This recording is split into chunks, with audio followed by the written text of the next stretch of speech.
Elle est la voix du combat pour l'émancipation des femmes depuis si longtemps. Benoît de Groult est notre invitée depuis Ainsi soit-elle, depuis le journal à 4 mains. Vous êtes notre invitée en cette journée internationale des femmes. Quel travail encore pour que l'égalité soit là, Benoît de Groult? On a cru après 68 que ça allait venir dans la foulée des droits et des petites révolutions qui ont été faites dans tous les domaines. Et puis on assiste maintenant, je trouve, à une régression. On retourne en arrière. On redit aux femmes, rentrez à la maison, élevez vos enfants. C'est trop dur de faire à la fois un métier, d'être mère et d'être femme au foyer. Ce qui est vrai, c'est dur. Mais pourtant, il y a des femmes ministres maintenant. Pourtant, il y a un certain nombre de lois pour la parité. Oui, mais elles ne sont pas appliquées. Nous sommes 18% à l'Assemblée nationale.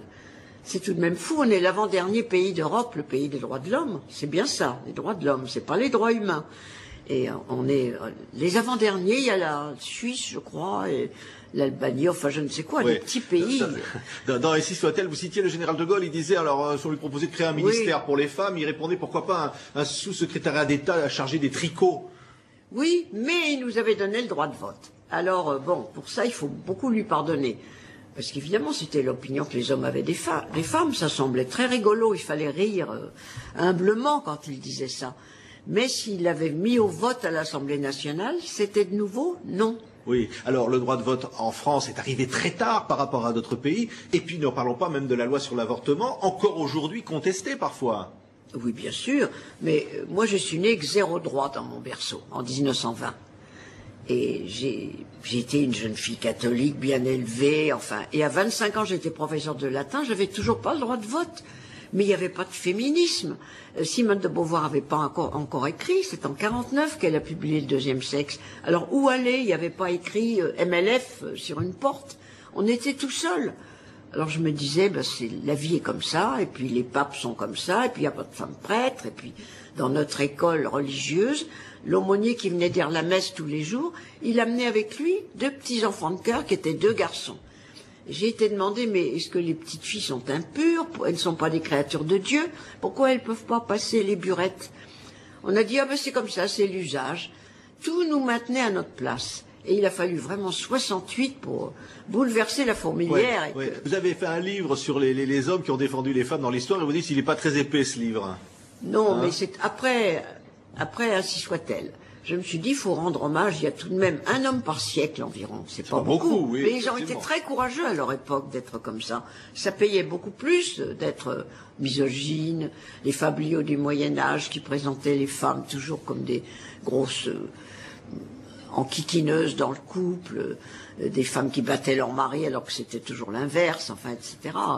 Oui, alors aujourd'hui, évidemment, en France, c'est ça, mais dans le monde, il y a encore l'excision, il y a encore des mutilations sexuelles, il y a encore des femmes voilées terriblement, même avec la burqa. Ça veut dire qu'il y a d'autres combats encore. Ça veut dire que dans tous les pays, les hommes ont essayé de faire des femmes des citoyennes de seconde zone, même des corps de seconde zone, puisqu'on leur enlève le clitoris et on coud les lèvres ensemble, pour s'assurer de leur fidélité et qu'elles n'aient pas trop de plaisir. Si elles ont trop de plaisir, c'est un risque.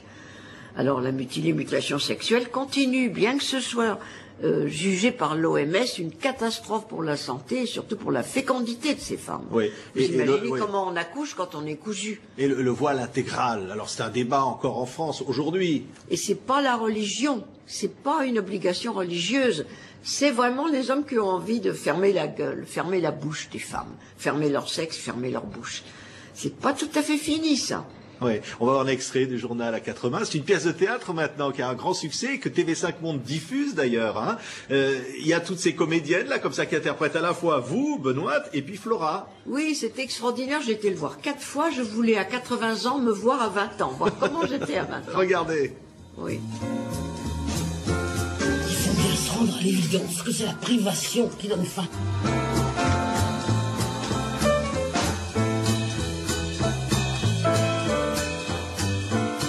Voilà, bonne ambiance, hein, quand vous aviez 20 ans. Oui.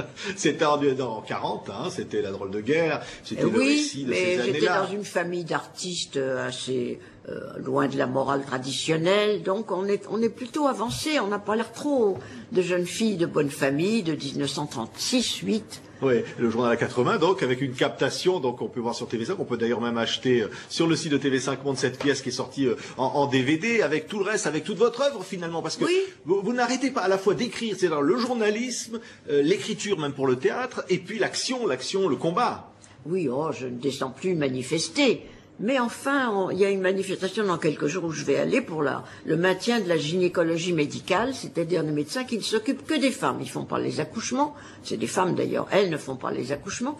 Elles voient les femmes tout au long de leur vie pour leur expliquer ce que c'est que les règles, ce que c'est que la ménopause, parce qu'au fond, il n'y a pas de médecins qui prennent le temps de faire ça. Oui. Qu'est-ce que vous direz? Qu'est-ce que c'est qu'être femme aujourd'hui, Benoît de Groult? Eh bien, c'est être déçu.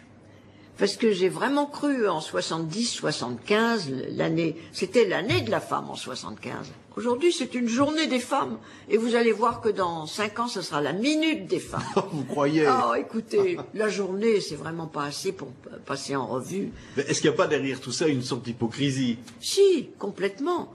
Complètement, parce qu'il y a encore beaucoup de choses à décider. Au contraire, ça régresse. On ferme des maternelles, oui. On n'aide pas les femmes. Et maintenant, c'est le retour à la maison. C'est exactement le contraire de ce qu'on disait dans mes journaux quand j'avais 20 ans. Quitte, fuyez le foyer, ayez un métier, ayez l'indépendance financière. Oui. Aujourd'hui, les écologistes disent au contraire que les femmes doivent rentrer au foyer et nettoyer les couches. Et vous pourrez donner le sein. Et moi, j'ai eu des enfants au moment où il n'y avait pas de couches jetables et pas de petits pots. Alors, si on revient aux couches qu'il faut nettoyer soi-même, ça me donne des souvenirs affreux. Et qu'est-ce toujours au bord de la baignoire, il fallait une raclette. Qu'est-ce qui peut sauver alors les femmes? Les femmes elles-mêmes? Ou une prise de conscience, quelque chose? Ça suffit pas, les femmes. Il faut qu'il y en ait à l'Assemblée nationale. Il ne faut pas qu'on soit seulement 18%.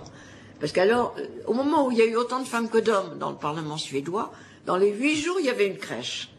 Donc les séances de nuit, les femmes pouvaient y assister.